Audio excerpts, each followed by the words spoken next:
دنیا ته بشارت هم را لېږلی دی ویر هم را لېږلی دی. قص ځان سره دا پیدا کو چې د رب العالمین جل جلاله نافرمانی به نوره نه کوو، تر ننه چې څه شوي دي نو خیر دی، په صحیح صدق سره توبه وباسئ. اوله به ړومبنۍ طبقه، بیا دویمه طبقه، بیا درېیمه طبقه، همداسې سر په سر باندې طبقات دي. د جهنم و دروازې دي، په هغې کې یوه دروازه د هغې چا دپاره ده چې زما په امتي باندې توره پورته کي.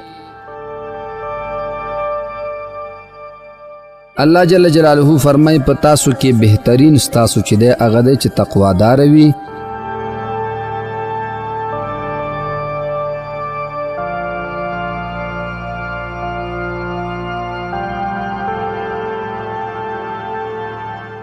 الحمد لله وكفى وسلام على عباده الذين اصطفى،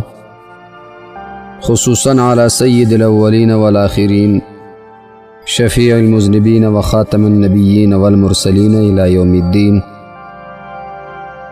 رسول الرحمة ونبي السلام وإمام الهدى محمد المصطفى والمجتبى، وعلى آله وأصحابه شموس الفضل وعلام الهدى، وعلى من اهتدى بهديهم واستنى بسنتهم وسلك مسلكهم وترسم خطواهم من الأئمة المجتهدين والمفسرين والمحققين والعلماء الربانيين والمجاهدين المخلصين إلى يوم الفصل والحساب والجزاء. أما بعد، فأعوذ بالله من الشيطان الرجيم. بسم الله الرحمن الرحيم. قال الله تبارك وتعالى: إن الله وملائكته يصلون على النبي يا أيها الذين آمنوا صلوا عليه وسلموا تسليما. اللهم صل على سيدنا ومولانا محمد وعلى آل سيدنا ومولانا محمد كما صليت على إبراهيم وعلى آل إبراهيم إنك حميد مجيد. قدر خان الله طول قدر من والو، السلام عليكم ورحمة الله وبركاته. دا د یو ځل بیا زه عبدالاحد خاکسار ستاسو په درانه خدمت ته دیني خپرونه کې له تاسو سره ستاسو په چوپړ کې یم. زمونږ نننۍ خپرونه هغه لږ ویرې ته ځانګړې شوې ده. د الله جل جلاله نه ویره. الٰه العالمین جل جلاله دنیا ته بشارت هم را لېږلی دی، ویر هم را لېږلی دی. بشارت د دې دپاره دی چې ترغیب راشي د نیکو اعمالو طرف ته، او ویره د دې دپاره ده چې د الله تعالی د نافرمانۍ نه ځان وساتي. دا انسان به کامیاب شي. دا په توروالي او سپینوالي او زیړوالي باندې نه ده. کم انسان چې تابعداري د رب العالمین جل جلاله کوي دی کامیاب دی، ځکه الله رب ذوالجلال فرمایي: ان اکرمکم عند الله اتقاکم. الله جل جلاله فرمای په تاسو کې بهترین ستاسو چې دی هغه دی چې تقواداره وي. نو تقواداره انسان کامیاب دی. الله دې موږ تاسو کې تقوا راولي. نننۍ دا کومه برنامه چې موږ تاسو ته وړاندې کوو د دې دپاره ده چې لږه ویره راشي د انسانانو په زړونو کې، ځکه چې ویره ختمه شي انسان سرکشه شي. ترغیبات ویل ښیي، خو بعضې اوقاتو کې ترهیبات هم ویل پکار دي. الٰه العالمین جل جلاله فرمایي: اعوذ بالله من الشیطان الرجیم. بسم الله الرحمن الرحیم. لها 7 أبواب لكل باب منهم جزء مقسوم. سورہ حجر آیت نمبر 4 کے رب العالمین جل جلالہ فرمائی: د جہنم و دروازی دی، دا ہر دروازے دا پارا دا دوینا حصہ مقرر دا، لکل باب منہم جزء مقسوم، لہر دروازے ندویتا حصہ مقرر دا. مفسرین کرام لکی پدے آیت مبارک کی لجزن مراد ٹول گئے دے، یو ڈلت مراد دا،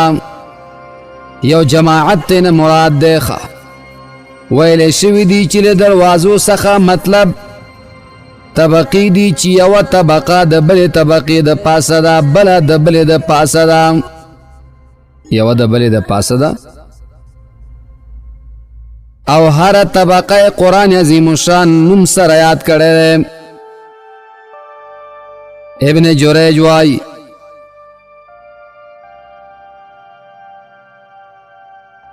د جهنم و طبقی دی یو داغی ناغی تا جہنم وائی بل تا لظا وائی بل تا حطم وائی بل تا سعیر وائی او بل تا سقر وائی بل تا جحیم وائی او بل تا حاویہ اول طبقه د موحدینو د پاره دا کم مسلمانانو نه چې ګناهونه شوي دي نو هغې به جهنم ته ځي ګناهګاره مسلمانان هغې دلته روان دي خو هغې چې کله دغې حصې ته ور داخل شي بیا به د رب العالمین جل جلاله په فضل باندې د دې ځینه وځي او جنت ته به ځي په نورو طبقاتو یې نه ګرځي ښه نو یوه ډله د جهنم یوه طبقه هغې ته جهنم وایي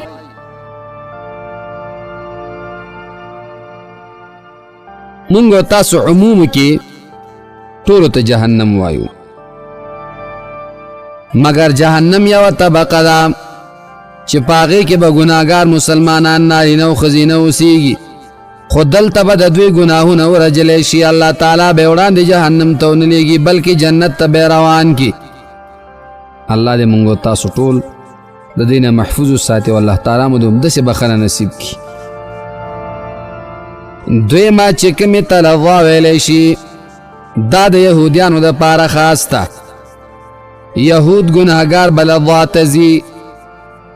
د هغې دپاره دغه ځای دی د جهنم دریم ته حطمه وایي په دې کې به نسوارا پراته وي د نسواراو ګناهګاران د هغې مشرکین به دې کې پراته وي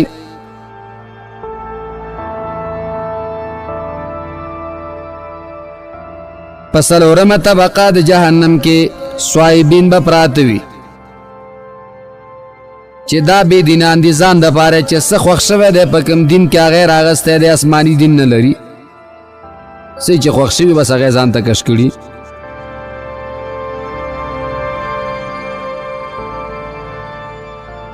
پنځمه طبقه پنځمې طبقې ته سقر وایي سقر چې دی دا د هغې چا دپاره دی چې دوی د اور عبادت کوي لکه مجوس پرسته مجوسیان چې ورته وایي آتش پرسته پنځمه طبقه د جهنم کې به دوی پراته وي پنځمه طبقه کې شپږمه طبقه ته چې کوم ته جحیم ویلی شي شپږمه طبقه د مشرکانو دپاره ده دې کې به مشرکان پراته وي کم خلک چې شریکان د رب العالمین جل جلاله سره جوړي الله تعالی به دغې جهنم ته ورګزار کي الله دې مونږ تاسو د بدو اعمالو نه وساتي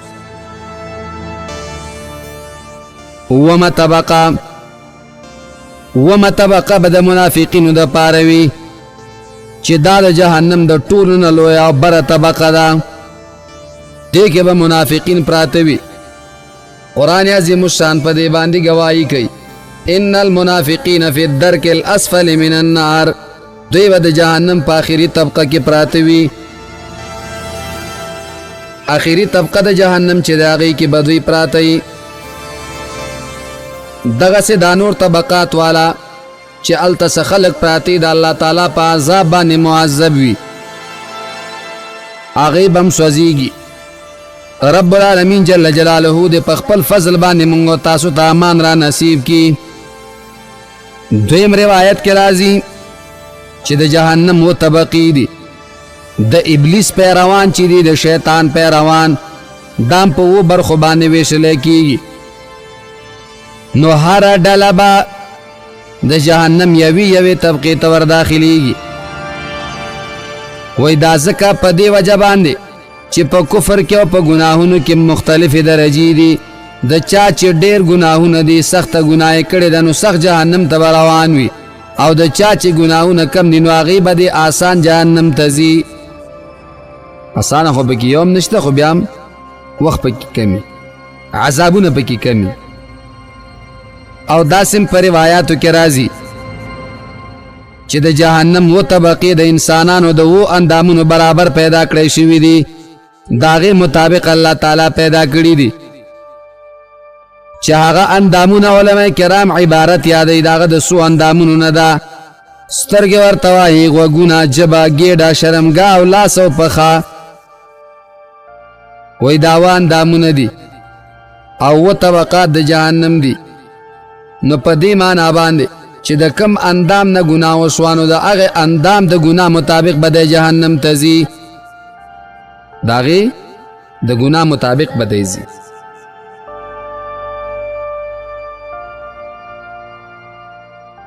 حضرت علی کرم اللہ وجہہ مبارک فرمائی دا علی صاحب قول لے چې د جهنم لاندې باندې و طبقې دي یو د بل د پاسه دي اوله به ړومبنۍ طبقه بیا دویمه طبقه بیا درېیمه طبقه همداسې سر په سر باندې طبقات دي امام بخاری رحمه الله پخپل تاریخ کی او ترمیزی شریف له حضرت ابن عمر رضی اللہ تعالی عنہ روایت ذکر کړی دی روایت دسې دی چې رسول الله صلی الله علیه وسلم مبارک فرمایل د جهنم و دروازې دي چې پاغې کې یوه دروازه د هغې چا دپاره ده چې زما په امتي باندې توره راپورته کړي الله اکبر اکثره پکې مبتلا دي توره خلاصه کې په دغه سر یې ولي تندی باندې ولي شاته سټ نه ورته ګولې و بس الله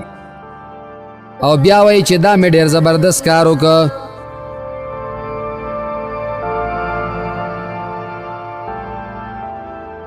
هغه مې ډېر زبردست ولې ورته وایي زما د غیرت شمله پورته دنیا سره لګېږي ټول خلک هغې زما د ویرې او دبدبې نه ځان ساتي خامخا نو زه به داسې کار کومه چې خلک زما نه ویرېږي در حال چې رسول الله صلی الله علیه وسلم مبارک فرمایي د جهنم و دروازې دي په هغې کې یوه دروازه د هغې چا دپاره ده چې زما په امتي باندې توره پورته کړي هسې بې څه خوشماشي پې وي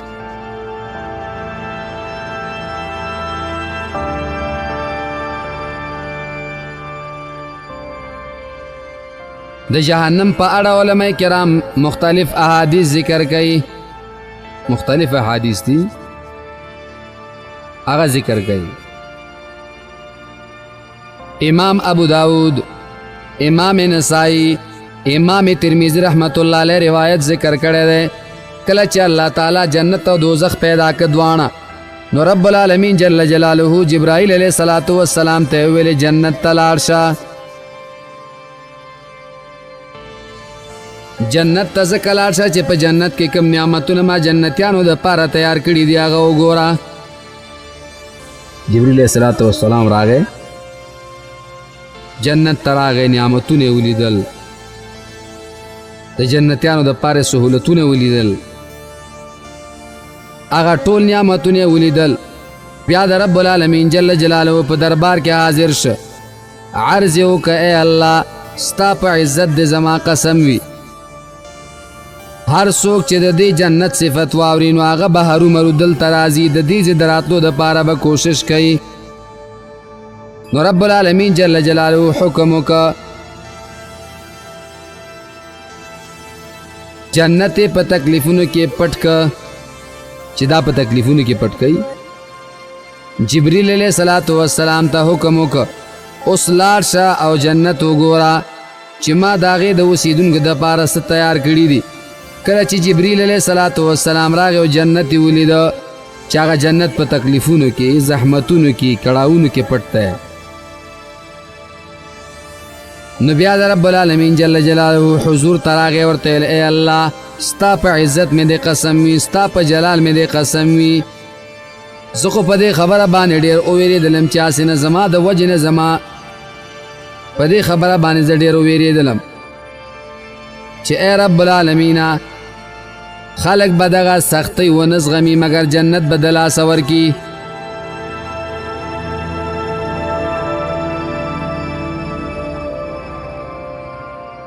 بیا رب العالمین جل جلاله جبریل علیہ الصلوۃ والسلام ته ویل لاړ شه دوزخ ته، هلته چې ما څه د جهنمیان دپاره پیدا کړي دي لاړ شه ویې ګوره. کله چې جبریل علیہ الصلوۃ والسلام دوزخ ته راغی څه ګوري چې هلته په دوزخ کې یو ډېر ګرم اور لګېدلی دی، د هغې د شدت له کبله دومره دا اور ګرم دی چې یو په بل کې ورننوځي بل په بل کې ورننوځي. جبریل علیہ الصلوۃ والسلام بیرته راغی رب العالمین جل جلاله ته ورته وایي ای ربه ستا په عزت مې د قسم وي کم یو انسان هم چې د جهنم د حالاتو نه خبر شي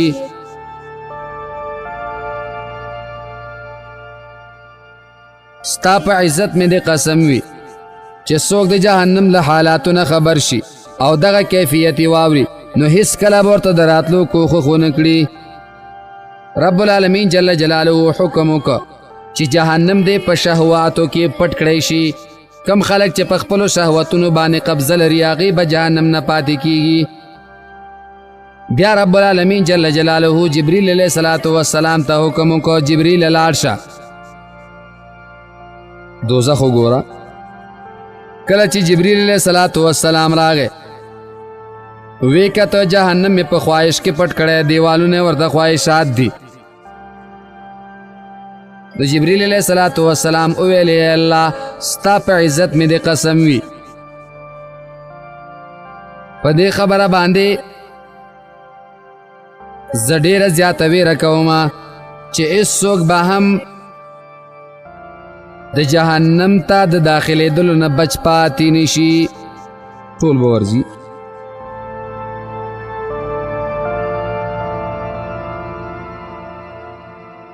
جهنم به قبلی مگر خواهشات به نه پریدي.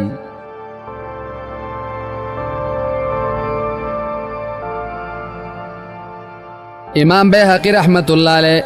د حضرت ابن مسعود رضی اللہ تعالی عنہ نے روایت ذکر کئی چاغه د رب العالمین جل جلاله د دې آیت مبارک انها ترمی بشرر کالقصر سورہ مرسلات کے اللہ تعالی فرمائی بشک دغه اور با بسر کی ولی پشان د بنگلې الله اکبر چاغه بسر کې دومره لګه پشان د بنگلې نو چې خپل اور بسمره او سمره بتیز. امام احمد او ابن ماجه ابن حبان د حاکم روایت ذکر کئی چې ویل دا په جهنم کې یو کنده ده چې کافر په دې کې تر 40 کلونو پورې ښکته روان وي نو د هغې بیخ ته به نه رسیږي 40 کاله مزل چې وکړي هغه نه بعد به ورسیږي.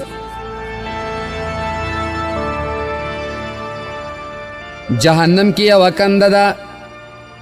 هغې ته جب الحزن وایي ښه جب الحزن. امام ترمیزی رحمت اللہ علیہ روایت ذکر کړی دی چې رسول الله صلی الله علیه وسلم مبارک فرمایل پناه غواړي په الله تعالی سره د جب الحزن نه. اصحاب کرام پوښتنه وکړه د الله رسول صلی الله علیه وسلم جب الحزن څه شی دی؟ رسول الله صلی الله علیه وسلم مبارک فرمایل دا د جهنم یو کنده ده چې هغه جهنم چې کم کې دا کند موجود ده نو دغه جهنم چې ده په ورځ کې 400 ځله د رب العالمین جل جلاله نه پناه غواړي چې الله دې کندې ته مې ونه غورځوي. دغه جهنم په خپله دا سوال کوي یا الله ما دغه کندې ته ونه غورځوې. نو اصحاب کرام رضوان الله تعالی علیهم مجمعین پوښتنه وکړه ای د الله رسوله دې کندې ته به څوک داخلیږي؟ رسول الله صلی الله علیه وسلم مبارک فرمایل دا د هغې قاریانو دپاره الله تعالی تیار کړی دی چې د ریا دپاره عملونه کوي د رب العالمین جل جلاله په نسبت باندې. نو دا د هغې قاریانو دپاره دی چې هغوی د ریا دپاره خپل عملونه خلکو په مخ کې وړاندې کوي او د رب العالمین جل جلاله په نسبانه تر ټولو بد قاریان هغه خلق دي چې د ظالم واکدارانو سره لیدنه کتنه کوي. امام غزالی رحمت الله علیه په مکاشفۃ القلوب کې دا روایت ذکر کوي، دا کوم چې مخکې ذکر شو. او د طبرانی یو روایت ته چې جهنم کې یو داسې کنده ده، هره ورځ د جهنم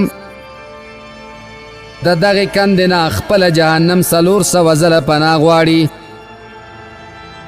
او دا الله تعالی پیدا کړی دی د رسول الله صلی الله علیه وسلم د امت د ریاکارو انسانانو دپاره. څوک ریا کوي؟ د ابن ابي دنیا یو روایت ته هغې کې راځي چې په جهنم کې 80,000 وادۍ دي، 80,000 کندې دي.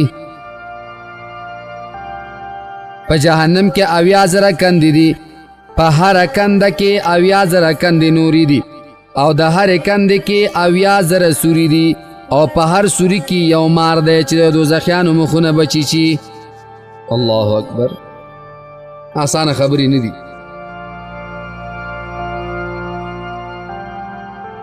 راځئ چې په دې دنیا باندې ځان سره عزم وکړو، اراده مو ځان سره دا پیدا کو، قصد ځان سره دا پیدا کو چې د رب العالمین جل جلاله نافرمانی به نوره نه کوو. تر ننه چې څه شوي دي نو خیر دی، په صحیح صدق سره توبه وباسئ.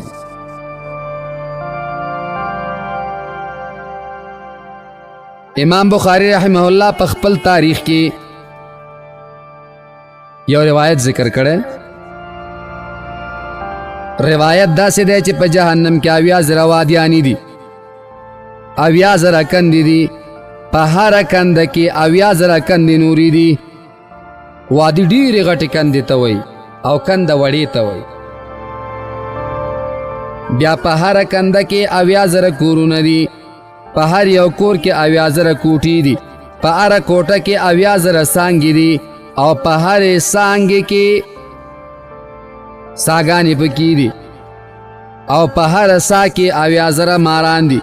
د هر مار په وخت کې 80,000 لړمانان دي، چې دغه خلق دغه مارانو لړمانان به کافر انسان چی او منافق انسان بچی چی. الله دې زمونږ او ستاسو حفاظت. بل روایت امام ترمذی رحمت الله علیه په منقطع سند سره ذکر کړی دی، چې هغه روایت داسې راځي یوه ډبره الله تعالی دغه کندې ته غورځولې ده، هغه کندې ته دا ډبره 40 کاله بعد ورسېدله. عمر فاروق رضی الله تعالی عنه بفرمایل دوزخ تاسو ډیر ډیر یادوئ، ځکه چې د دوزخ اور ډیر ګرم دی او ډیر زیات جوور دی، ډیر زیات جوور دی او ډیر ګرم دی. په هغې کې بیا د اوسپنې چټکونه پراته دي. څه ټکونه نه دي، د اوسپنې دام پکې پراته. همدغسې ابن حبان او امام بیهقي رحمت الله علیه یو روایت ذکر کړی دی. هغه روایت دا دی چې په جهنم کې یوه کنده ده، که هغې کندې ته یوه ډبره یوه تیږه ګزار کړی شي نو تر 40 کالو پورې به د هغې بیخ ته ونه رسیږي. نو که یو ډبره په جهنم کې ګزار کړی شي نو تر 40 کلونو پورې به هغه تیږه هغه ډبره د جهنم بیخ ته ونه رسي. الله اکبر. الله دې مونږ او تاسو ټول محفوظ وساتي. امام مسلم رحمت الله علیه یو روایت ذکر کړی دی د ابو هریره رضی الله تعالی عنه نه.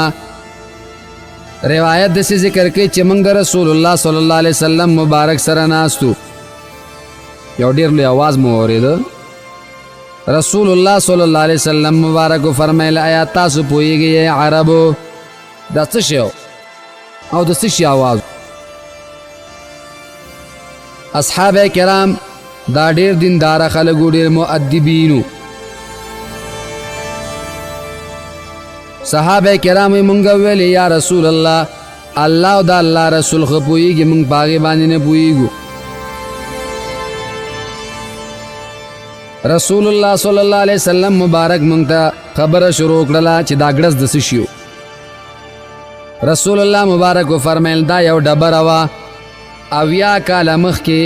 الله تعالی جهنم ته غورځولې وه، اوس لاندې طبقې د جهنم ته ورسېده، د هغې بیخ ته ورسېده.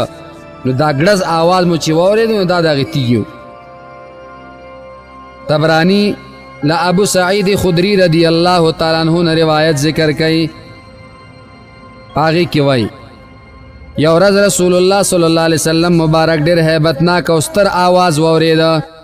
په دې وخت کې جبریل امین علیهم الصلاة والسلام د رسول الله مبارک خواته راغی. پوښتنه ترې رسول الله مبارک وکړه دا څه شي آواز جبریله؟ وی فرمایل ای زما صحابه کرامو دا یوه غټه ډبره وه، د جهنم د خولې نه الله تعالی اویا کاله مخکې غورځولې وه. رسول الله صلی الله علیه وسلم مبارک د جبریل نه پوښتنه کوي دا د څه شي آواز و؟ جبریل علیه السلام ورته وفرمیل یا رسول الله دا یو ډېره غټه ډبره وه چې د جهنم د خولې نه الله تعالی غورځولې وه، اویا کاله مخکې غورځولې وه، اوس ځمکې بیخ ته ورسېده. نو دا ګړز آواز چې وشو دا د هغې تیږې د غټوالي د وجې نه لاره کې دومره غټ شوی و. وایي کله چې دا بیان جبریل علیه السلام وکړه بیا رسول الله صلی الله علیه وسلم مبارک د دې آیت د اورېدو نه بعد چیرته په خندا باندې چا نه دی لیدلی، په ډکې خولې سره بیا خندا نه ده کړې. بهر تقدیر عزتمندو باید چې مونږ تاسو هغه لاره خپله کړو چې کومه لاره باندې مونږ ته شریعت مطهره د تګ حکم کوي. باقي مو په الله سپارم. السلام علیکم ورحمة الله وبرکاته.